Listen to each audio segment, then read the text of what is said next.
Mas o que esses financiadores de acordo com o que a gente está falando, os financiadores do socialismo ganham ao vencer essa guerra e implementar o sistema que eles... É só poder? Então, Arthur, a sua pergunta, se eu quiser respondê-la de uma forma convincente, sólida, eu vou ter que chegar na teologia. Vamos lá. Porque quando nós nos perguntamos a motivação de um lobista qualquer, sei lá, um cara que pega dinheiro do BNDES e faz lobby para regular os concorrentes dele, até aí dá para entender que ele quer um dinheiro fácil. Ele quer eliminar a concorrência para enriquecer. Então ele quer dinheiro, certo? Mas chega um ponto em que a ganância do homem vai para além disso. Ele tem o desejo de dominar. A libido dominante. Então ele não quer só dinheiro, ele quer poder. Mas chega um ponto em que ele já tem dinheiro, já tem poder. Então o que ele não tem ainda? Ele não tem a felicidade do homem comum. Ele não tem uma família de verdade, amigos de verdade. Ele não tem a felicidade de ir num bar jogar uma sinuca e tomar uma breja com os amigos. Porque ele não ama ninguém, nem é amado por ninguém. Ele não é capaz disso. Então, no fundo, ele tem uma enorme inveja do homem comum. Da mesma forma que o demônio tem inveja de nós, porque nós ainda podemos ser salvos e o demônio já está condenado. Então, por pura maldade, quase que por uma birra infantil, eles querem destruir a sociedade. Eu sei que parece uma coisa de teórico da conspiração. Mas, filosoficamente falando, praticar o mal não faz sentido. Praticar o mal só nos destrói por dentro. Então, qual a explicação para alguém agir mal? Sócrates falaria que todo mal decorre da ignorância, né? Mas certamente não é o caso, porque o demônio, ele conhece a Bíblia, conhece as coisas do universo melhor que nós, e é o demônio. Então, a explicação é uma revolta mesmo, uma maldade, uma inveja, que no final das contas os teólogos vão falar que não adianta tentar racionalizar, porque o mal não... Você nunca vai obter uma explicação lógica para o mal, já que o mal é ilógico, é uma revolta contra a ordem da criação. Por isso que os teólogos falam em mistérios iniquitatis. É inexplicável o porquê que a iniquidade se introduziu no universo. Mas nesse nível de maldade que estas elites que dominam o mundo praticam, não tem nenhuma explicação lógica. Porque eu até falei pro meu pai uma vez, né? Meu pai falou, filho, eu não entendo isso aí. O Jorge Soros, por exemplo, o cara já é bilionário, já é poderoso. O que mais ele quer? Eu falei, não sei, acho que ele quer o mal mesmo. Porque se fosse uma pessoa normal, um pecador normal, ele pegava esse dinheiro, ia pra uma ilha, enchia de prostituta e tava resolvido. Por que ele tem que destruir as famílias, destruir a igreja, destruir os países? A única explicação é uma maldade pela maldade mesmo. Agora, é claro, essa não é uma explicação suficiente para se falar na geopolítica do socialismo, né?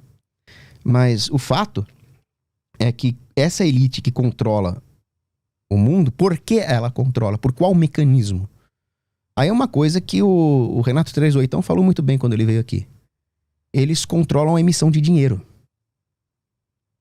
E quando eles controlam a emissão de dinheiro, eles controlam a maneira como o valor produzido economicamente pela sociedade é armazenado.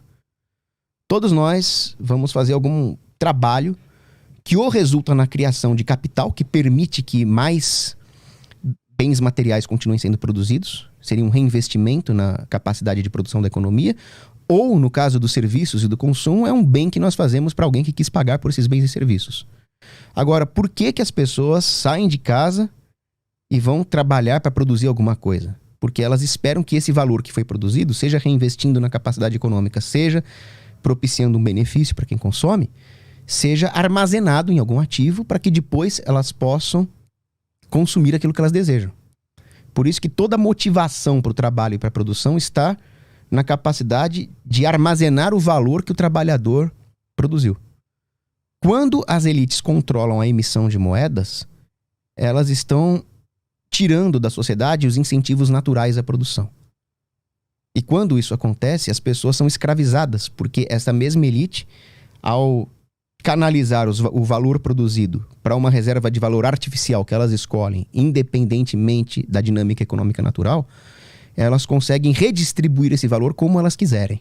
Então, elas redesenham os incentivos de trabalho na sociedade, escravizando as pessoas. E quando elas fazem isso, elas controlam a política, elas controlam as armas, elas controlam a dinâmica das guerras e dos jogos estratégicos. E para manter esse poder, elas precisam destruir qualquer concorrência. Porque se essas elites, então, ao controlar o Banco Central da Inglaterra, em Londres, o Federal Reserve nos Estados Unidos, elas precisam, para manter o poder, elas precisam garantir que esta moeda falsa, essa moeda sem lastro, que lhes confere todo esse poderio de escravização, continue sendo aceita como reserva internacional em vários países. Mas se um determinado país se nega a se submeter a esse sistema de moedas fiduciárias, de bancos centrais, ele poderia ter uma moeda sólida que viria a substituir a moeda fiduciária como reserva. Como evitar isso? Transformando esses países em países socialistas, de forma que eles não ofereçam concorrência. O que essas elites não contavam é que a Rússia, que eles transformaram em um país socialista e travaram o desenvolvimento da Rússia por 100 anos, ao contrário do que o convidado que aqui esteve falou. O que eles não contavam é que ia chegar um ponto em que os próprios erros que emergiram dentro deste país socialista, que era a Rússia, ou como Nossa Senhora de Fátima fala, né? A Rússia espalhará os seus erros pelo mundo, e a KGB agiu dentro dos Estados Unidos para destruir a própria sociedade americana, para que eles não se revoltassem contra a mesma elite que financiou a Revolução na Rússia, eles acabariam por tornar a Europa Ocidental e os Estados Unidos mais intervencionistas ainda do que hoje se vê na China ou na Rússia. É lamentável falar isso, mas existe muito mais liberdade econômica na China comunista hoje do que na Europa Ocidental ou nos Estados Unidos, e nem vou citar o Brasil, porque o Brasil é um país comunista mesmo. E é por isso que a China cresce. Realmente, se alguém falar pra mim, não, mas a China é uma ditadura, na China você não tem liberdade civis, você não pode nem praticar sua religião direito, o governo confisca o seu celular pra ver se você tomou aquilo que eu não posso falar o nome. Realmente, liberdade social não tem nenhuma na China. Mas liberdade econômica eles têm mais do que nós. E qual é o resultado disso? O resultado disso é que o dólar americano está perdendo o seu espaço no mundo como moeda de reserva dos países, como moeda de reserva internacional.